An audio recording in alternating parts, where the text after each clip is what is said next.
Dear student, my self मुजाहिद खान और आपका प्यारा सा channel ideal coaching classes Akola.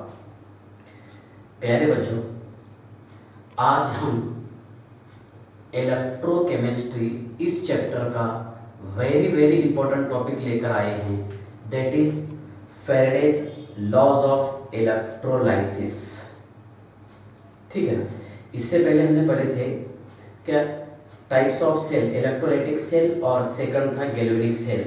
तो इलेक्ट्रोलाइटिक सेल में मैंने आपको डिटेल बताया था क्या, जिसमें एनोड पर क्या रहता, एनोड क्या रहेगा पॉजिटिव एनोड और ऑक्सीडेशन क्या एनोड पर ऑक्सीडेशन होता। ठीक है। और यहाँ पर देखिए कि एनायन जो है ये कहाँ पर आकर जमा होगा, एनोड पर है ना। एनोड को इलेक्ट्रॉन डोनेट करेगा, कितना चार्ज डोनेट करेगा है ना। तो आज के इस लेक्चर में पढ़ेंगे हम फैराडेज लॉज ऑफ इलेक्ट्रोलाइसिस। ठीक है ना।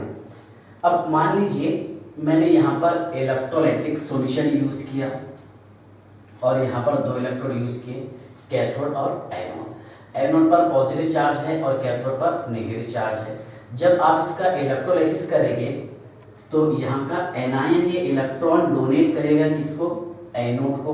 मतलब एनोड पर क्या होगा ऑक्सीडेशन। ऐसा पढ़ते थे, हम याद आ रहा होगा आपको कि NaCl का अगर हम इलेक्ट्रोलाइसिस करेंगे Na पॉजिटिव और Cl नेगेटिव, तो Cl नेगेटिव मतलब ये एनायन इसको इलेक्ट्रॉन डोनेट करेगा एनोड को।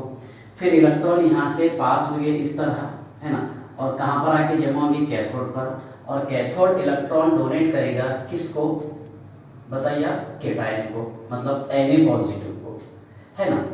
तो अब फैराडेज लॉज ऑफ इलेक्ट्रोलाइसिस क्या है, तो Faraday's first law of electrolysis, पहले आप इसका फर्स्ट लॉ समझ लो इलेक्ट्रोलाइसिस का। ड्यूरिंग इलेक्ट्रोलाइसिस समझ लो पहले आप, during electrolysis the mass of substance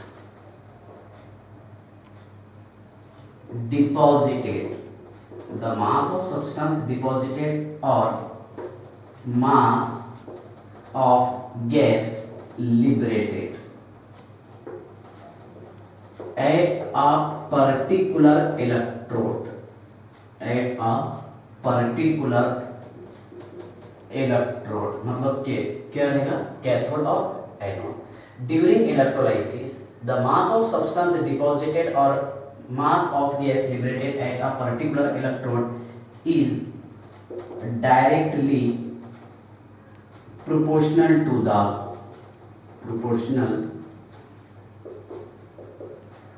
to the amount of charge of electrolytes. ध्यान से देखिएगा, जब तक कि आपको समझ में नहीं आएगा तब तक कि हम आगे नहीं बढ़ेंगे। मान लीजिए यहाँ पर मैंने इसका इलेक्ट्रोलाइसिस किया, इलेक्ट्रोलाइसिस करने पर क्या होगा, क्या यहाँ पर केटायन और एनायन दोनों अलग अलग हो जाएंगे, हाँ हो गए, है ना। During electrolysis the mass of substance deposited और मास ऑफ गैस लिबरेटेड है ना एट अ पर्टिकुलर इलेक्ट्रोड। अब यहाँ पर क्या होगा कि केटायन और एनायन ये कहाँ पर आके जमा होंगे, पर्टिकुलर इलेक्ट्रोड पर, है ना। Is directly proportional to the है ना amount of charge of electrolyte. अब ये काय के डायरेक्टली प्रोपोर्शनल है ना, अमाउंट ऑफ चार्ज के। ठीक है ना। तो ध्यान से देखिए अब क्या होगा इसमें, क्या जितना ज्यादा चार्ज है ना उतना ज्यादा इलेक्ट्रिक करंट फ्लो होगा, बराबर ना। मीन्स क्या हो रहा है इसमें कि जितना ज्यादा मास है यहाँ पर, जितना ज्यादा इलेक्ट्रोलाइट्स रहेगा उतना ज्यादा ये इलेक्ट्रॉन डोनेट करेगा और उतना ज्यादा इलेक्ट्रिक करंट फ्लो होगा। ठीक है ना। तो during electrolysis wait of substance, हम इसको रिप्रेजेंट करें W से, है ना, डिपॉजिटेड और मास ऑफ गैस लिबरेटेड, अगर गैस रहा तो लिबरेट होता, बराबर ना, at a particular electrode is directly proportional to the amount of charge. Amount of charge मतलब क्या रहेगा यहाँ पर, Q, बराबर, is directly proportional to amount of charge of electrolytes. ये याद रखना आप, ठीक है ना। अब यहाँ पर हम क्या करते हैं, क्या प्रोपोर्शनलिटी का साइन हटा करके इज इक्वल टू और कांस्टेंट लगाते हैं। मैंने कांस्टेंट लगाया Z और इनटू Q। ध्यान से देखिएगा, ठीक है। Z क्या रहेगा इसमें, Z रहेगा इलेक्ट्रोकेमिकल कांस्टेंट क्या रहेगा सर? ये रहेगा इलेक्ट्रोकेमिकल कांस्टेंट, है ना, या फिर इलेक्ट्रोकेमिकल इक्विवेलेंट। क्या रहेगा? इलेक्ट्रोकेमिकल इक्विवेलेंट, ठीक है, ZECE इलेक्ट्रोकेमिकल इक्विवेलेंट, ठीक है। यहां तक के समझ में आ गया आपको? अब Q जो है ये है अमाउंट ऑफ चार्ज, है ना, और Q रहता Q is equal to I into T, और चार्ज इन कूलम्स अगर लेंगे हम तो current in ampere into time in second, बराबर है, ठीक है। और Z के बारे में आपको इलेक्ट्रोकेमिकल इक्विवेलेंट, ठीक है ना। So Z is equal to E upon F equivalent weight upon Faraday, ठीक है ना। तो आप कैसे लिख सकते हैं सर? हम ऐसे लिख सकते हैं W is equal to Z की जगह लगा देते हैं हम E अपॉन F, है ना, इंटू Q है, और Q क्या है? Into I into T, current in ampere and time in second, ठीक है सर। यहाँ तक के हमारे को समझ में आ गया। पहले हम छोटी छोटी डेफिनेशन पढ़ लेते हैं। कूलम्स क्या है ना, एक मार्क के लिए क्वेश्चन आ सकता है। Coulomb's the amount of charge,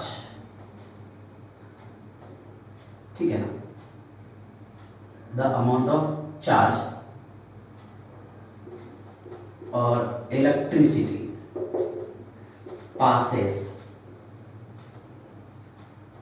a given point for a given point in 1 ampere for 1 second, ठीक है।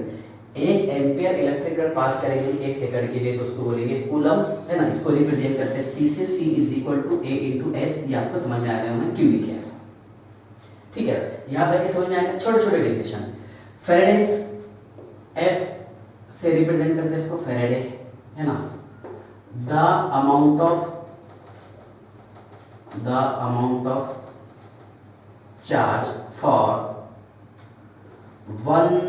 The amount of charge on करने के लिए ऑन 1 मोल ऑफ इलेक्ट्रॉन, ठीक है, कॉल्ड एज फेरेडे। मतलब 1 मोल इलेक्ट्रॉन, मैं यहाँ लिखते हैं इसको, 1 mole electron is equal to the 1 Faraday, क्या रहता 1 फेरेडे, और 1 Faraday is equal to the 96500 coulombs. मतलब बहुत बड़ा यूनिट है ये चार्ज का, फेरेडे, और कूलम ये छोटा यूनिट रहता, ठीक है। यहाँ तक के समझ में आ गया आपको? 1 Faraday is equal to 96500 coulombs, ठीक है ना। एक काम कीजिए आप, पहले इसको नोट कर लो, कंसेप्ट समझ में आ गया कि अब हमारे भी यहाँ पर ये बताने कि यहाँ पर ये जो चार्ज इलेक्ट्रिक करंट पास हो रहा है, कितना इलेक्ट्रिक करंट पास होगा, तो यहाँ पर सब्सटेंस का वेट कितना रहेगा, ये सारे पॉइंट्स, ठीक है। मतलब यहाँ पर हम क्या क्या निकाल सकते हैं? क्या वेट ऑफ सब्सटेंस निकाल सकते हैं, चार्ज कितना है, करंट कितना पास होगा, टाइम कितना लगेगा, ये सारे पॉइंट। तो ये स्टेटमेंट आप एज इट इज लर्न कर लेना, ठीक है ना। नोट किए क्या? थोड़ा जल्दी नोट कर लो आप इसको, ठीक है ना। देखिए अब इसके क्वेश्चन सॉल्व करवाता आपको दोनों मेथड से, एक यूनिटरी मेथड वो भी बताता आपको, और एग्जामिनेशन में किस टाइप से सॉल्व करना है। दोनों मेथड हम अप्लाई कर सकते हैं कॉम्पिटिटिव के लिए, ठीक है, एक यूनिटरी मेथड और एक ट्रेडिशनल फॉर्मूला बेस्ड, ठीक है ना। चलो जल्दी नोट कीजिए आप इसको, लिखे। हाँ, नंबर ऑफ क्वेश्चन हम ज्यादा सॉल्व करने की कोशिश करेंगे। पहले फेरेडेस फर्स्ट लॉ ऑफ इलेक्ट्रोलाइसिस, इसको डिटेल पढ़ लेंगे। बाद में सेकंड लॉ के भी 3-4 क्वेश्चन मैं लेकर आया हूँ, ठीक है, उसके क्वेश्चन आपको सॉल्व करवा दूंगा। और फर्स्ट लॉ ऑफ इलेक्ट्रोलाइसिस, इसके भी 8-10 क्वेश्चन सॉल्व करवा देता, ठीक है। आज इस लेक्चर में हम first and second law of electrolysis पढ़ेंगे, दैट इज फेरेडेस का, ठीक है ना। चलिए अब हम क्वेश्चन देख के लिख लेते हैं। लिखो क्वेश्चन आप, इजी टू हार्ड, दोनों मेथड बताऊं आपको, यूनिटरी मेथड भी बताता हूं। देखो, during electrolysis of molten CaCl2, question है during electrolysis electrolysis of molten CaCl2 0.8 ampere current is passed, ठीक है ना, is passed through the cell for 1 hour, 1 घंटे के लिए। Calculate the mass of product form, calculate the mass of product form at cathode, ठीक है, calculate the mass of product form at cathode. और यहाँ कैल्शियम का मोलार मास दे दिया 40 ग्राम पर मोल। यहाँ पर हमारे को कैल्शियम का मोलार मास दे दिया 40 ग्राम पर मोल, ठीक है। चलिए पॉज करके आप पहले ट्राई कीजिए, बाद में मैं इसको सॉल्व करवाता। पढ़ो पहले क्वेश्चन क्या है। During electrolysis of molten CaCl2, किसका इलेक्ट्रोलाइसिस कर रहे हैं? मोल्टन CaCl2 का। CaCl2 that gives Ca di positive plus 2 mole of Cl2। आगे अब यहाँ पर इसके लिए हम करंट रिक्वायर्ड है, इसके लिए 0.8 ampere is passed through the cell for 1 hour. यहाँ पर टाइम दिया हुआ है 1 घंटा। Calculate the mass of product form at cathode, मतलब यहाँ पर इलेक्ट्रोलाइसिस करने पर सिंपल सी बात है, क्या कैथोड कहाँ पर कैल्शियम कहाँ पर जमा होगा? कैथोड पर। लेकिन कितना कैल्शियम जमा होगा, है ना, जब हम 0.8 इलेक्ट्रिक करंट पास करेंगे और टाइम कितना लगेगा इसके लिए? 1 आवर। तो मास कितना रहेगा? देखिए पहले आपको फॉर्मूला बेस्ड बताता मैं, क्या है ये, क्या W इज इक्वल टू, है ना, Z into Q। Okay sir, so W is equal to बराबर है ना E upon F into I into T, ठीक है ना। निकालना है यहाँ पर W, मास निकालना है आपको, है ना। Calculate the mass of product, है ना, फॉर,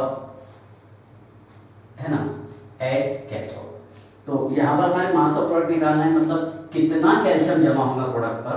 तो देखिए इक्विवेलेंट वेट क्या रहता है sir? Equivalent weight is equal to, बोलो, equivalent weight is equal to molecular weight upon x। अब मॉलिक्यूलर वेट कितना है यहाँ पर? कैल्शियम का क्वेश्चन दे दीजिए आपको 40, x बोले तो इसका वैलेंसी फैक्टर कितना है? चार्ज 2 है सर, और अपॉन f बोल तो फैराडे कितना रहेगा? इनटू 96500 कूलम्स, है ना, पर mole of electron, into time कितना है? अच्छा करंट कितना है? 0.8 है sir, into time in second, तो कितना घंटे है? 1 घंटा। 1 घंटा बोले तो 60 मिनट, और 60 है, अच्छा 1 मिनट बोले तो कितना? 60 सेकंड, मतलब 60 × 60 करना है आपको, ठीक है। ये कैलकुलेट कर लो, आंसर आ जाएगा इसका। देखिए फिर होना चाहिए आपको, कैसे है देखिए, अब यहाँ पर ये 2 0 चले गए, ठीक है ना, तो ये कितना बचा है यहाँ पर? 20 बच रहा, ठीक है, कितना? 20। तो देखिए आप 20 इंटू, है ना, 0.8 इंटू, ठीक है, 6 6 36 अपॉन 965, आप इसको कैलकुलेट कर सकते हैं। इसका आंसर है 0.5968 gram. Therefore the mass of calcium deposited at cathode कितना रहेगा? 0.5968 ग्राम। कंसेप्ट समझ में आ गया? ये तो आपको सॉल्व कर सकते हैं ना घर पर, कोई प्रॉब्लम नहीं इसके लिए, ठीक है। कंसेप्ट समझ में आ गया। अब इसके लिए हम यूनिटरी मेथड बताते हैं आपको कैसा रहेगा, यूनिटरी मेथड, फिर बाद में आपको सॉल्व कर सकते हैं यूनिटरी मेथड से। अच्छा यहाँ पर क्या है, कहाँ पर जमा हो रहा प्रोडक्ट? कैथोड पर। सर कैथोड पर जमा होगा कैल्शियम, तो कैथोड पर पता है हमारे से रिडक्शन होगा, 2 मोल इलेक्ट्रॉन लगेंगे, तो that gives Cu, 2 mole electron, 2 mole electron. तो कितना मोल कैल्शियम बन रहा है सर? 1 मोल कैल्शियम बन रहा है। 2 मोल इलेक्ट्रॉन मतलब 2 फैराडेज लगेगा सर, है ना, तो कितना, 1 मोल कैल्शियम बोलते सर 40 ग्राम है ना, क्योंकि number of moles is equal to mass upon molecular mass. 1 mole मतलब कितना रहेंगे कैल्शियम, 40 ग्राम, ठीक है ना। तो 2 × 96500 है ना, कितना दे रहे हैं इसे, 40 ग्राम कैल्शियम। तो इसका मीनिंग क्या हो रहा, देखिए क्या 1 कूलम्स के लिए कितना रहेगा, 40/2 इंटू है ना 96500 बराबर, यहाँ तक के समझ गया। अब देखिए चार्ज इन कूलम्स अगर लेंगे हम, ठीक है ना, मतलब क्या रहेगा बताइए, Q × C है ना, ये Q in charge in coulomb. तो Q क्या है बताइए सर, Q है यहाँ पर ये I × T, तो 1 × 60 × 60 × 0.8, इसके लिए कितना रिक्वायर्ड रहेगा, ठीक, ये 1 कूलम के लिए ना, बोलिए 40 अपॉन है ना 2 × 96500 इंटू 60 × 60 × 0.8, देखिए वही फॉर्मूला आ रहा है यूनिट मेथड से, बराबर है 40/2 × 96500 और ये इंटू 0.8 इंटू 1 × 60 × 60, ठीक है ना। मतलब यहाँ पर मास कितना आ जाएंगे इसका, 0.5968 gram. Therefore the mass of calcium कितना रहेगा, 0.5968 ग्राम डिपॉजिटेड एट, कहाँ पर जमा होगा ये, कैथोड पर। कंसेप्ट समझ में आ गया आपको, ठीक है ना। लिखो जल्दी से इसको।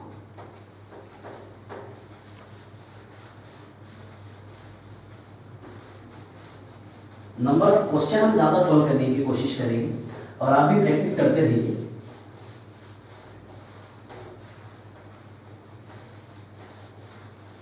ठीक है ना, क्वेश्चन नंबर 6।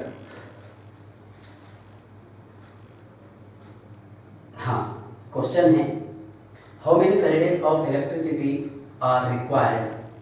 क्वेश्चन है how many faradays of electricity are required to produce 5 gram of Mg magnesium, 5 gram of magnesium from MgCl2, ठीक है। और यहाँ पर मैग्नीशियम का मोलार मास दे दिया हमारे को 24 ग्राम पर मोल, ठीक है ना। चलिए अब यहाँ पर हमारे को फेरेडे पूछ रहा है, कितना फेरेडे रिक्वायर्ड रहेगा, ठीक है ना। How many faradays of electricity, मतलब क्या पूछ रहा है यहाँ पर आपको, क्यों पूछ रहा है। मेन फॉर्मूला क्या है, W = है ना E/F × Q, सही है ना, ठीक है। देखिए मास कितना देते हैं यहाँ पर आपको, 5 ग्राम दे दिया, is equal to equivalent mass क्या रहेगा, मॉलिक्यूलर मास अपॉन x। अब मॉलिक्यूलर मास कितना है इसमें, 24 है। अब MgCl2 का अगर हम इलेक्ट्रोलाइसिस करेंगे तो ये बनाएगा Mg dipositive plus 2 mole of Cl negative, ठीक है, अपॉन 2F है ना इनटू Q, निकालना है यहाँ पर आपको Q इज इक्वल टू, बोलो आप, हाँ 5 इंटू है ना 2F/24, so Q is equal to 10/24, ठीक है। और ये F कितना रहेंगे इसका आंसर, देखिए आप है ना 24 से डिवाइड कर लें, नहीं होता डिवाइड इसलिए 0 लगा दिए है ना, और इस जो 100 और 24 4 × 96 है ना, कितना बच रहा है यहाँ पर 4, 0.41 और ये फेरेडे। समझ में आएगा कैसे कि 4 बच रहा था फिर 0 लगा दिए है ना 24, ठीक है। तो 0.41 करेक्ट है इसका फाइनल आंसर, लिख लीजिए आप। समझ में आ रहा है क्या, ठीक है। अगला क्वेश्चन देखो, चलिए थोड़ा हम जल्दी जल्दी कोशिश करते हैं सॉल्व करने की।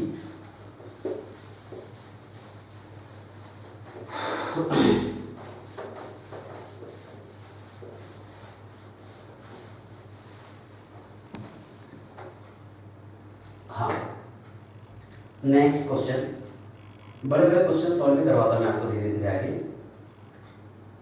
लेकिन आप भी कोशिश करना इसको खुद से सॉल्व करने की, ठीक है। चलिए अगला क्वेश्चन नंबर 3, ठीक है। हाँ, calculate the mass of copper metal produce. Question है calculate the mass of copper metal produce during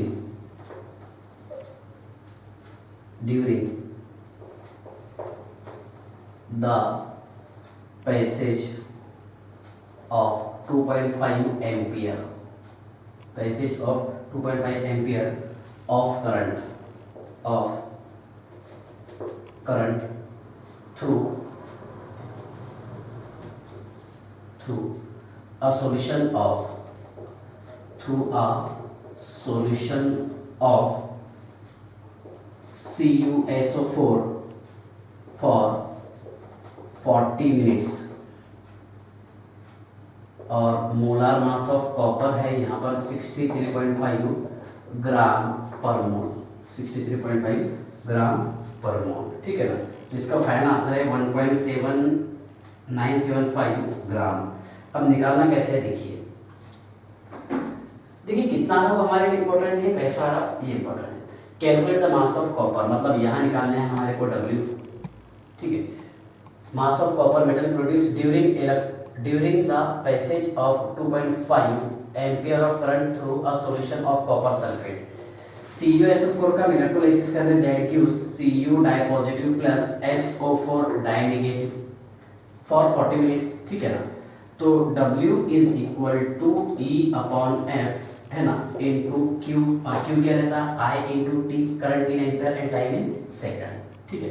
so W is equal to, अच्छा इक्विवेलेंट वेट क्या रहता है, molecular weight upon x, molecular weight कितना है 63.5 अपॉन x, चार्ज कितना है इसका 2 है, इनटू 96500 इनटू Q क्या है इसमें I इनटू T रहता, I कितना, करंट कितना है इसमें 2.5 इनटू टाइम इन सेकंड, तो 1 इंटू 40 इंटू 60, बराबर है ना, 40 इंटू 60, 2 जीरो से ये 2 जीरो चले गए, ठीक है ना।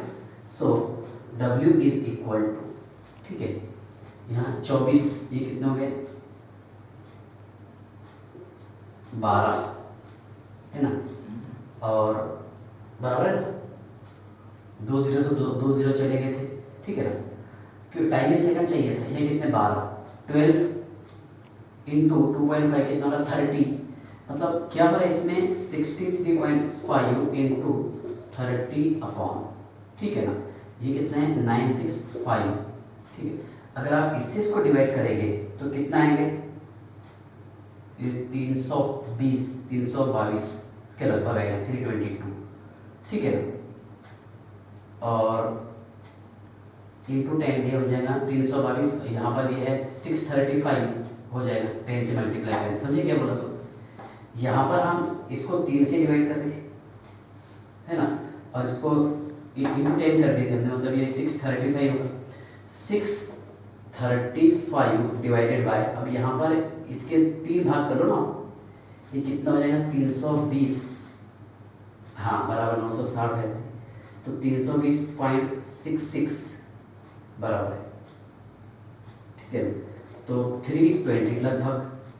तो देखिए इसका आंसर आपको थोड़ा सा फील हो रहा होगा कि 640 हो रहे थे, तो मतलब 2 से थोड़ा सा कम आएगा। सो W इज इक्वल टू 1.975 ग्राम, समझिएगा कैसे किया हमने इसको, ठीक है ना, बस ऐसा आपको यूज करना है, ठीक है, समझ में आया क्वेश्चन, ठीक है। चलिए देखिए नेक्स्ट,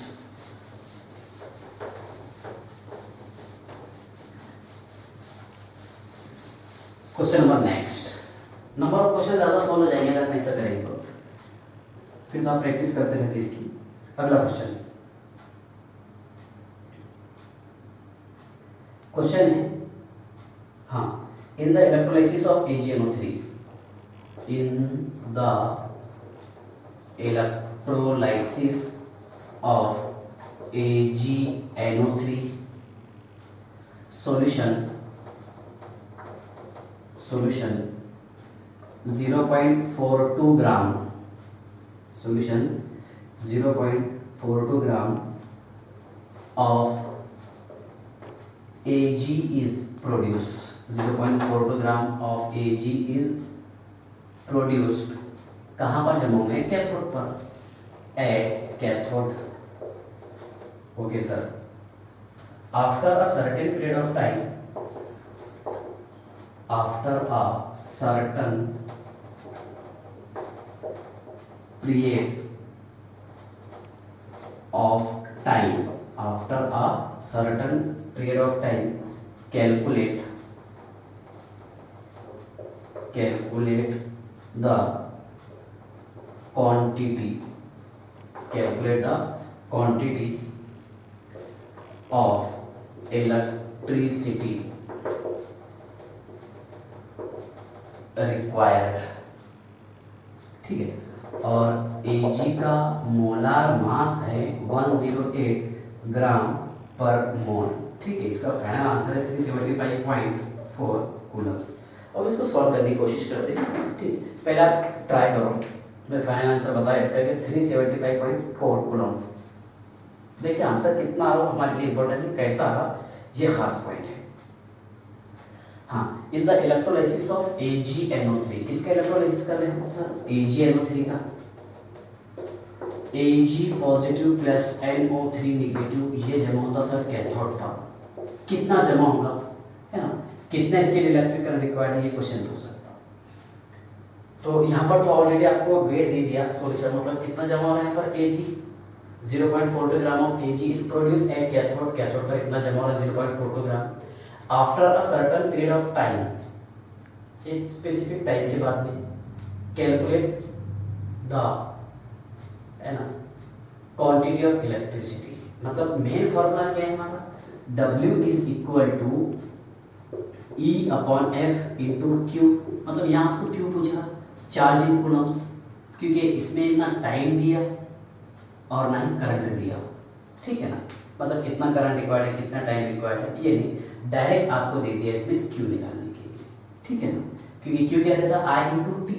ठीक है ना? So Q is equal to W into F upon E. So we can written as Q is equal to W कितना है? 0.42. ठीक है.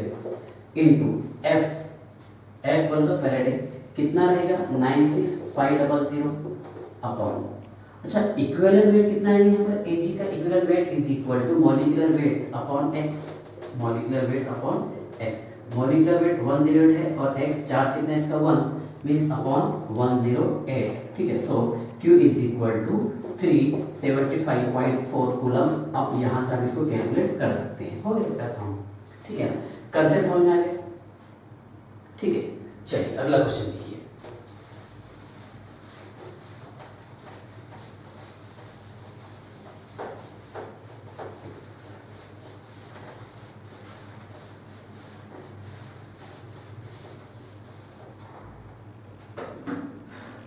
चलिए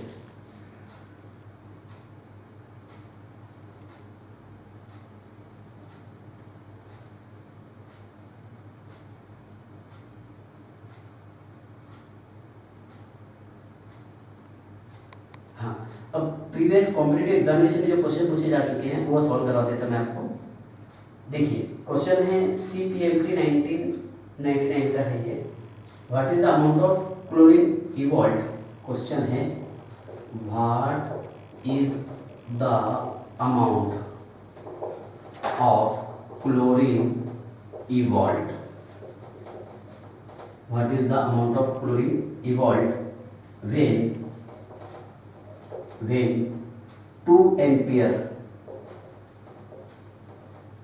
कैपिटल P चाहिए ना, 2 ampere of current is passed for 30 minutes in an in an aqua solution of NaCl, ठीक है ना। तो इसका आंसर है 1.32 ग्राम। कैसा वो इम्पोर्टेंट है। देखिए क्या question, what is the amount of chlorine evolve when 2 ampere of current, है ना, is passed for 30 minute in an aqua solution of NaCl। मतलब यहाँ पर क्या है कि NaCl का हमने इलेक्ट्रोलाइसिस कर दी, Na positive plus Cl negative, ये कहाँ पर जमा होगा, कहाँ पर जाएंगे, एनोड पर, और एनोड पर से इवॉल्व होगा, है ना, क्योंकि गैस है क्लोरीन। तो क्लोरीन का जब ऑक्सीडेशन होगा क्या बनेगा, Cl2 plus 1 mole of electron और ये हाफ, ठीक है ना। देखिए W इज इक्वल टू, ठीक है, W इज इक्वल टू क्या बताइए आप, E/F, है ना, इंटू I इंटू T, क्योंकि current in ampere and time in second. So W is equal to equivalent weight कितना है यहाँ पर इसका, molecular weight upon x, equivalent weight is equal to molecular weight upon x। Molecular weight कितना है इसका 35.5 और x चार्ज कितना है 1 है, ठीक है ना। सो 35.5 into 2 into 30 into 60 upon 96500, okay, ठीक है सर, 2 जीरो चले गए। अब यहाँ पर क्या करेंगे हम, देखिए क्या W इज इक्वल टू, ठीक है, ये कितना है 71 इंटू ये कितना है 18,000 ना, एक काम करते इंटू 6 कर देते, है ना, अपॉन यहाँ से कितने से जाता, अभी बताया था मैंने आपको 322, है ना, 9653, है ना, 322.66, ठीक है। अब आप इसको यहाँ से कैलकुलेट कर लो, इसका आंसर कितना आएगा 1.32 ग्राम, कितना आएगा 1.32 ग्राम। देख लेना आप इसको सॉल्व करके, मेथड तो सही है, ठीक है, समझ में आ गया आपको। अगला क्वेश्चन देखिए, तो मास ऑफ क्लोरीन कितना रहेगा बताइए, 1.32 ग्राम।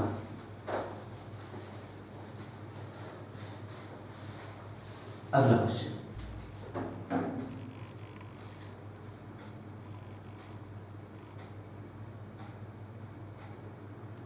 हाँ, क्वेश्चन है on passing 3 ampere of electricity, question है on passing 3 ampere of electricity, on passing 3 ampere of electricity for, है ना, 50 minute, for 50 minute, 1.8 gram metal deposits, the equivalent mass of metal is, the equivalent mass of metal is, ठीक है ना, the equivalent mass of metal is, इसका answer है 19.3, but कैसा वो important है। देखिए on passing 3 ampere of electricity for, है ना, कितना है 50 minutes, 1.8 gram of metal deposit, the equivalent. देखिए W is equal to E/F into I into T, बराबर है ना, यहाँ पर आपको E पूछ रहा, so E is equal to बराबर है W into F upon I into T, ठीक है ना। यहाँ पर आपको निकालना है equivalent weight, so E is equal to W कितना है 1.8 ग्राम इंटू 96500, बराबर ना, 96500 upon current in ampere 3 into time in second 50 into 60, बराबर है। क्या करेंगे आप यहाँ पर, देखिए ये 2 जीरो से 2 जीरो चले गए, ठीक है ना। अब यहाँ पर क्या होगा, क्या इसको हम एक काम करते, E इज इक्वल टू, इसको हम 96.5 कर देंगे, इसको 18 कर दें, 18 इंटू 96.5 अपॉन ये क्या है 3 इंटू 30, ठीक है ना। कितना बचा यहाँ पर 6 बचा, 6 3 सा 18, ठीक है ना। अब देखिए यहाँ कितना बच रहा है सर 5 बच रहा है, 5 से डिवाइड कर दो आप इसको, है ना। 96.5 को 5 से डिवाइड कर दो, 19 ये होगा 95, 95 सा है, कितना बच रहा 1 ये 5, 19.3 आ गया इसका answer 19.3 gram equivalent weight. Concept में आएगा आपको कैसे किया हमने फास्ट सॉ, ठीक है। चलो नोट कर लो अगला क्वेश्चन।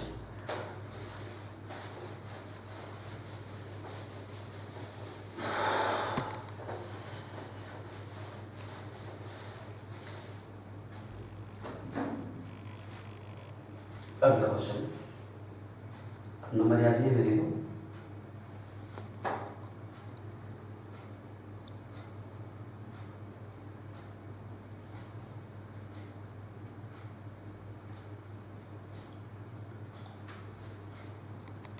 नेक्स्ट क्वेश्चन ये है, ये जे मेन 2015 का है।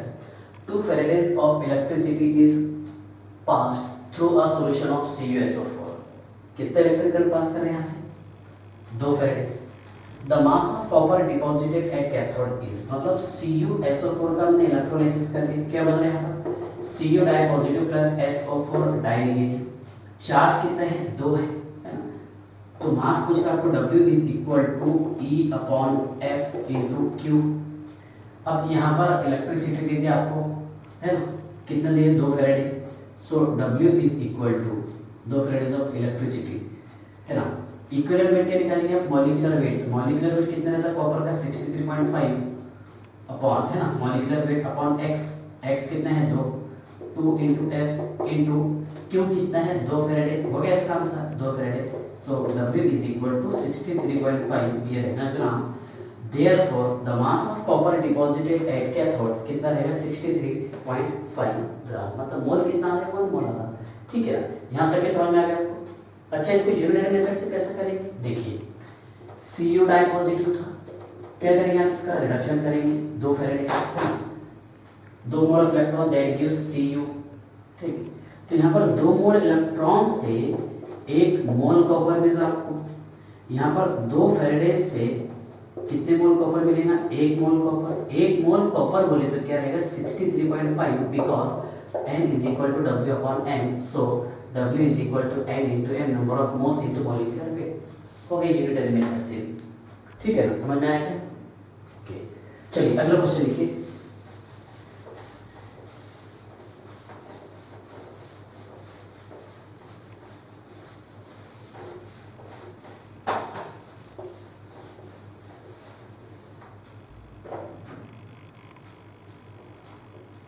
अब ये लास्ट क्वेश्चन मान लो आप इसका, मतलब Faraday's first law of electrolysis का। इसके बाद में हम सेकंड लॉ समझ लेते हैं। देखिए find the amount of copper deposited, ये ज्यादा पूछता। Find the amount of copper deposited, find the amount of copper deposited when 5 ampere current is 5 ampere current is used for बराबर 1 hour 2 electrolytes, 2 electrolytes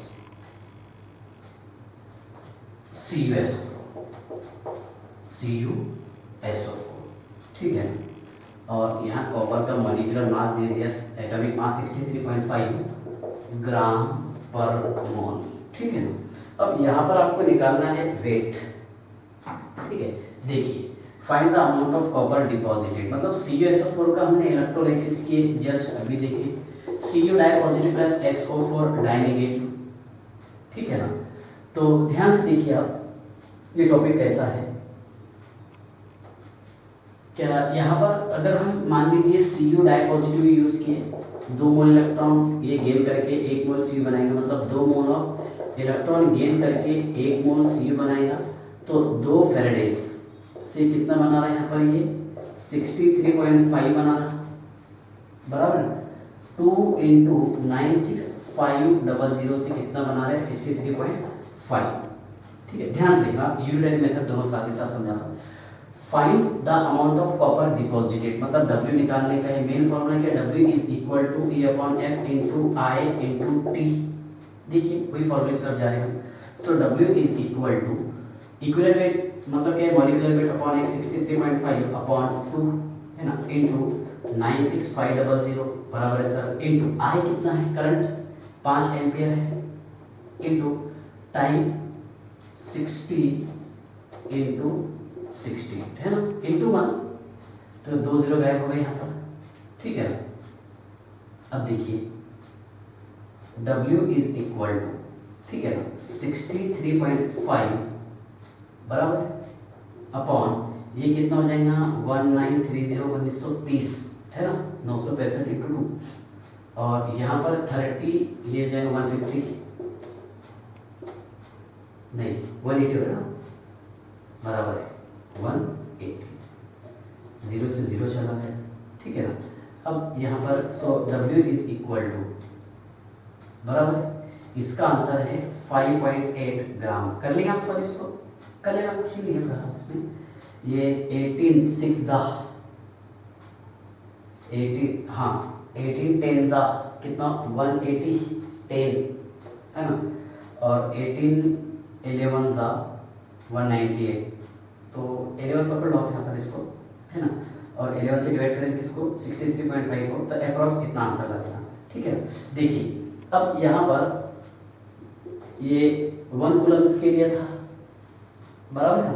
अब wait कैसे निकालेंगे आप इसका, sir यहाँ पर इसका वेट निकालेंगे 63.5 अपॉन 2 इंटू 96500 इंटू आई कितना है इसमें, आई है 5 इंटू 60 इंटू 60, आई की यूनिट मेथड समझ में। यहाँ पर देखिए आप 1 कूलम्स के लिए निकालेंगे, ठीक है ना, और बाद में फिर वेट निकालना था आपको, तो आई इंटू टी रहता, आई करंट इन एम्पियर और time in second. Correct answer कितना 5.8 ग्राम। ठीक, सॉल्व करना आप इसको, कंसेप्ट समझ में आ गया पक्का।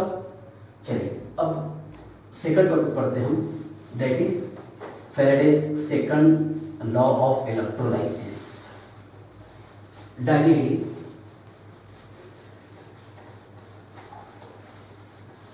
पहले इसका स्टेटमेंट बताता मैं आपको, डाल रही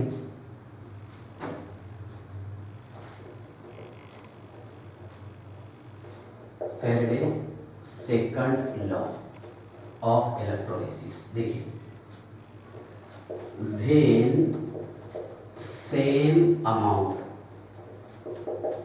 of electric current is passed in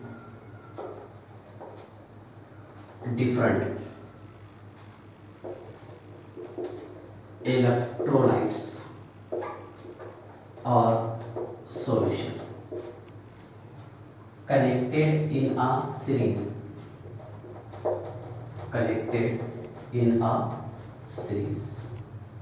the weight of substance, the weight of substance deposited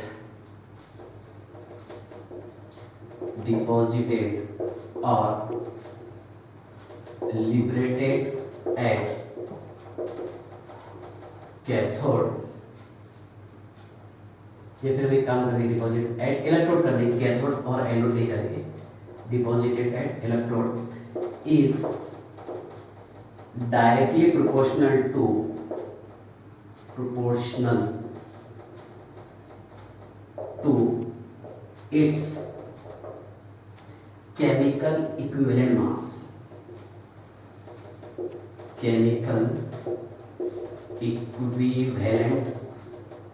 weight।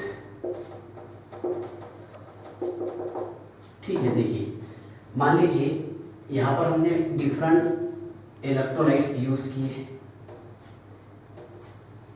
ठीक है ना, जिसे हम डेनियल से भी पढ़े थे, कॉपर सल्फेट और जिंक सल्फेट वाला सॉल्यूशन।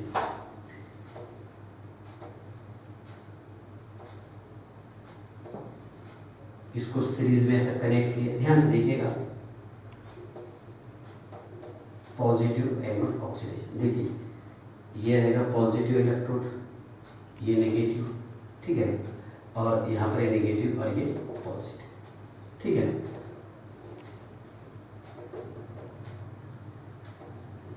देखिए यहाँ यूज़ किया मैंने ZnSO4 और यहाँ पर यूज़ किया मैंने CSO4। जो यूज़ करना है कर सकते हैं आप, 2 करो, 3 करो, 4 करो, कम से कम 2 चाहिए। When same amount of electric current is passed in different electrolytes, अब ये अलग अलग इलेक्ट्रोलाइट्स में से हम सेम अमाउंट का इलेक्ट्रिक करंट पास करें, मतलब I सेम रहेंगे इसलिए, है ना, टाइम भी सेम है, एक ही साथ कर रहे हैं, सो Q भी क्या रहेगा, Q इज इक्वल टू रहता I into T, means Q is also same, मतलब अमाउंट ऑफ चार्ज भी सेम रहेगा। Where same amount of electric current passed in different electrolyte solution connected in a series, इसको हमने current time में करके रखे हैं सीरीज में। The weight of substance deposited, अब यहाँ पर weight of substance जमा होगा या फिर लिबरेट होगा गैस रहा तो, at electrode, कहाँ पर, इलेक्ट्रोड पर, is directly proportional to their chemical equivalent mass, मतलब यहाँ पर मान लीजिए आप Zn है तो Zn का वेट ये काय के डायरेक्टली प्रोपोर्शनल रहेगा, Zn के इक्विवेलेंट मास के, काय के, जिंक Zn के इक्विवेलेंट मास के, और कॉपर का वेट ये डायरेक्टली प्रोपोर्शनल रहेगा कॉपर के इक्विवेलेंट मास के। यहाँ तक के समझ में आया क्या आपको? देखिए बस शॉर्ट टर्म में इसको ऐसे कर दिए कि W is directly proportional to E। देखिए वही रिजल्ट पे पहुंचे हम। इससे पहले क्या था फर्स्ट का, W is directly proportional to Q, means amount of charge के था, और ये काय के डायरेक्टली प्रोपोर्शनल है, इक्विवेलेंट मास के। When same amount of electric current is passed in a, है ना, in different electrolyte solution connected in a series, the weight of substance deposited और liberated at electrode is directly proportional to its chemical equivalent weight, ठीक है ना। इसको कैसे लिख सकते हैं आप, W है ना, weight of zinc is equal to, बोलो, Z है ना, इनटू, बराबर है, यहाँ पर क्या था, इक्विवेलेंट वेट, ठीक है। तो यहाँ पर मान लीजिए मैंने कांस्टेंट लगा दिया, तो Z और ये, या फिर चलिए बट डायरेक्ट ऐसे लिखते हैं इसको, W है ना, जिंक है ना, weight of zinc is equal to, जो भी कांस्टेंट आए चलो Z, और ये इक्विवेलेंट वेट ऑफ जिंक, ठीक है ना। यहाँ पर weight of copper is equal to Z है ना, और क्या रहेगा, इक्विवेलेंट वेट ऑफ कॉपर। देखिए जितनी भी कांस्टेंट टर्म रहेगी, चाहे आप Q लो, है ना, इनटू Q, क्योंकि यहाँ पर amount of charge Q constant रहेगा, सेम रहेगा, ये सेम रहेगा, ठीक है। तो ये जितनी भी टर्म्स है ये कैंसिल हो जाएगी। क्या बच रहा है यहाँ पर, वेट अपॉन इक्विवेलेंट वेट, क्या बच रहा, वेट अपॉन इक्विवेलेंट वेट, है ना, weight of zinc upon weight equivalent weight of zinc, weight of copper upon equivalent weight of copper. हम इसको ऐसे लिख सकते हैं कि W1 मतलब first electrode upon W2 is equal to E1 upon E2। ये नहीं भी लिखे, ध्यान रखें तो चलेगा, जाने दो इसको, ठीक है। देखिए मैंने क्या किया, यहाँ पर कुछ नहीं, बस यहाँ पर एक कांस्टेंट वैल्यू लगा देते हैं, है ना, प्रोपोर्शनलिटी का साइन लगा करके, बाद में कांस्टेंट कैंसिल हो जाएगा, और इक्विवेलेंट वेट जितने मेटल यूज करेंगे आप सबका अलग अलग रहेगा, क्योंकि सबका मॉलिक्यूलर वेट अलग है, बराबर है ना। तो W is equal to E, और W1 is equal to E, और W2 is equal to E, है ना, E1 और ये E2। यहाँ तक समझ में आ गया। W1 क्या मानेंगे हम सर, यहाँ W1 मानेंगे हम जिंक को, और W2 मानेंगे हम दूसरे मेटल को, दैट इज कॉपर। फिर जिंक का इक्विवेलेंट वेट अपॉन कॉपर का इक्विवेलेंट वेट, ठीक है ना। ये पहले पॉज करके नोट कर लो, फिर इसके क्वेश्चन सॉल्व करवा, अच्छे क्वेश्चन है, लिखिए। हाँ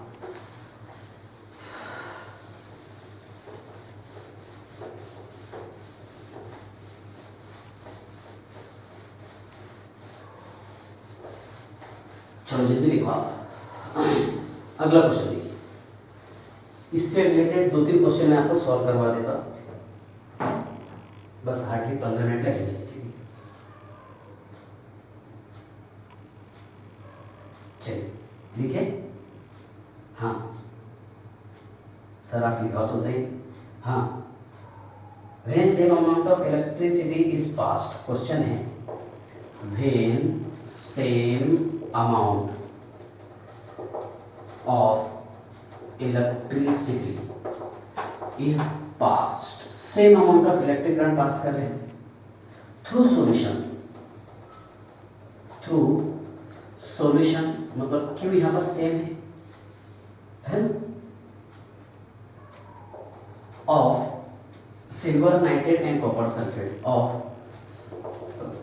silver nitrate and copper sulphate, silver nitrate and copper sulphate.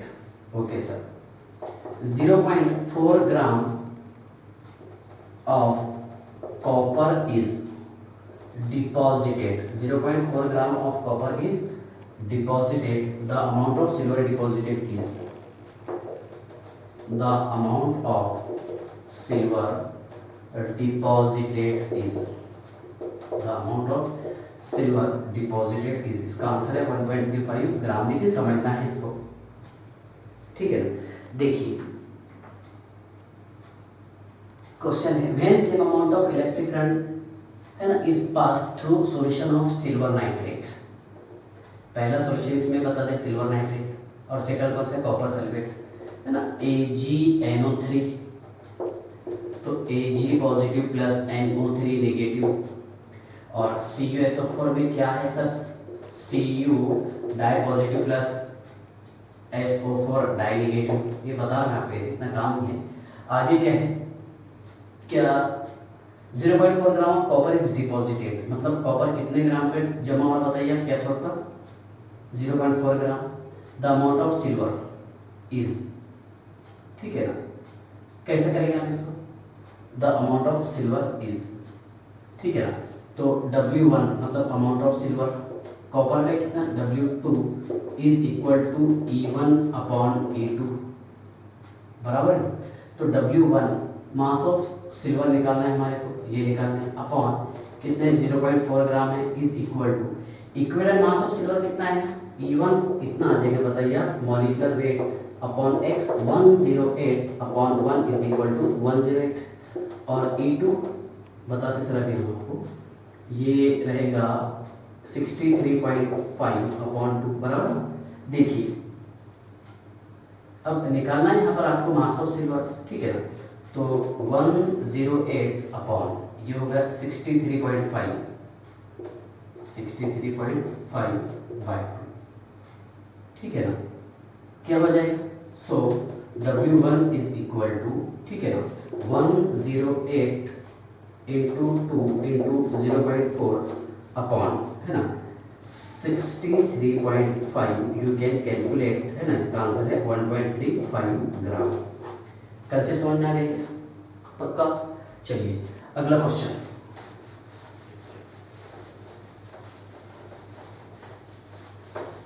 मैं आपको होमवर्क नहीं देके यहाँ पर प्रैक्टिस करवा रहा हूँ, और अदर बुक में से आप क्वेश्चन सॉल्व कर सकते हैं, ठीक है। क्वेश्चन नंबर नेक्स्ट, जो भी है नंबर से क्या लेंगे अपने को, है ना, हाँ सर। अगला question,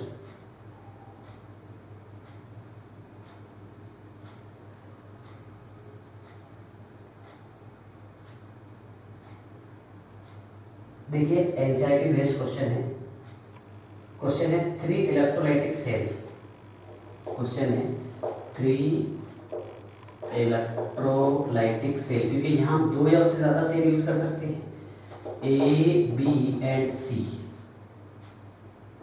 containing A, B and C containing electrolytes, containing electrolytes ZnSO4, हाँ सर, उसके बाद में AgNO3, okay sir, and CuSO4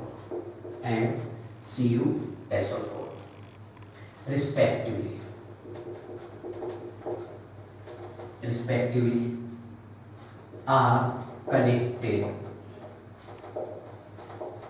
in series, कहाँ पर कनेक्ट किया इसको, सीरीज में, a steady current of a steady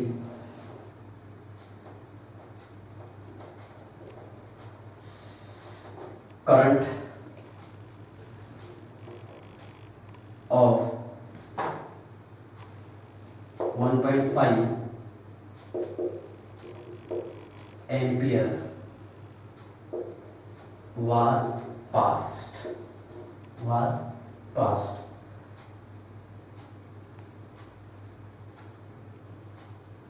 through them मतलब यहाँ से सेम अमाउंट का इलेक्ट्रिक करंट पास कर रहे हैं। 1.45 gram of Ag were deposited, बड़ा क्वेश्चन है, वेयर डिपॉजिटेड है ना, at the cathode of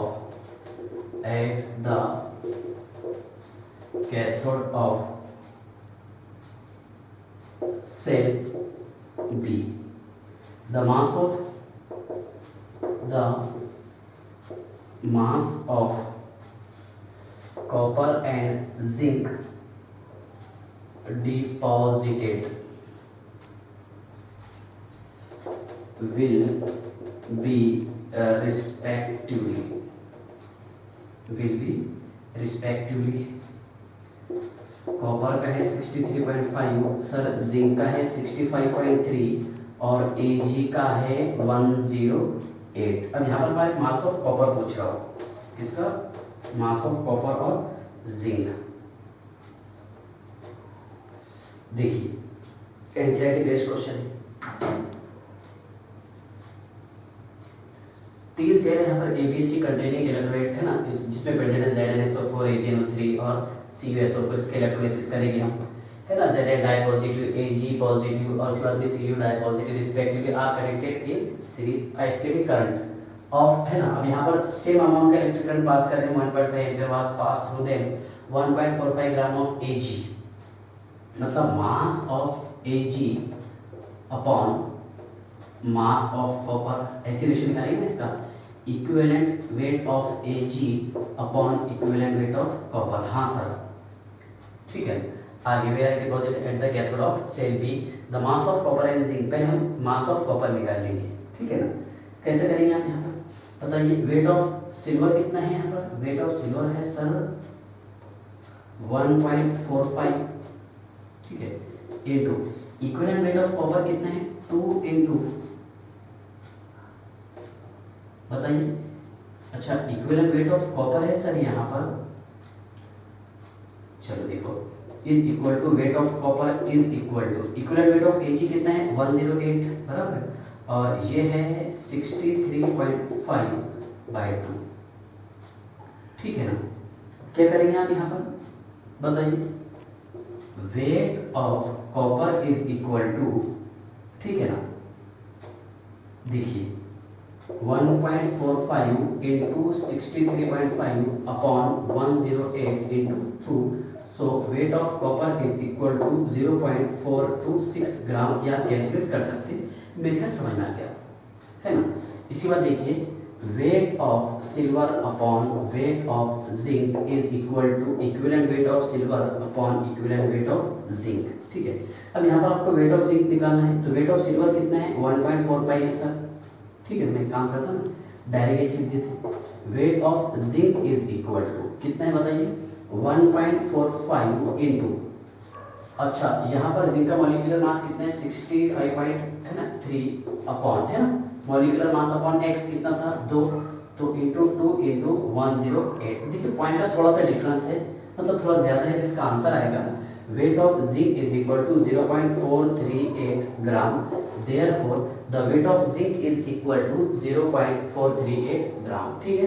note कर लो आप इसको। अगला क्वेश्चन,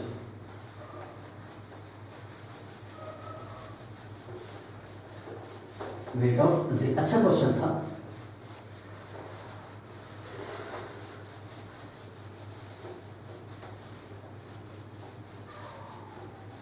लिखे, हाँ चलिए जल्दी भी सॉल्व करवा देता।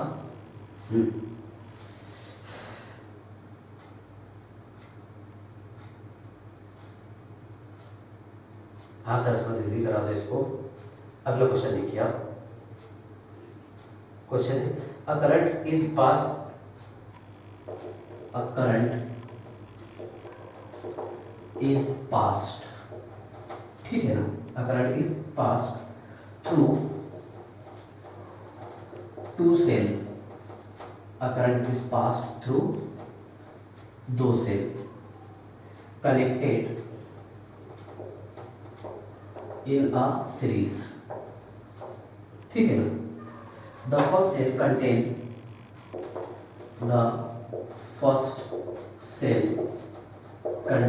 ध्यान से देखना आपने X NO3/3 aqueous and the second cell contain Y NO3/2. The relative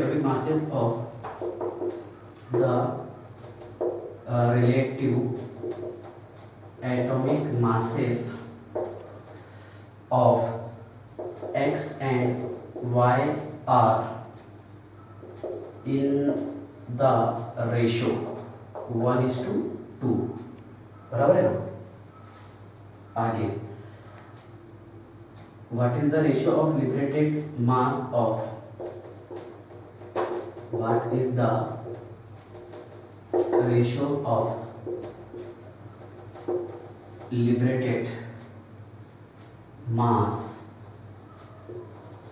X to that of Y?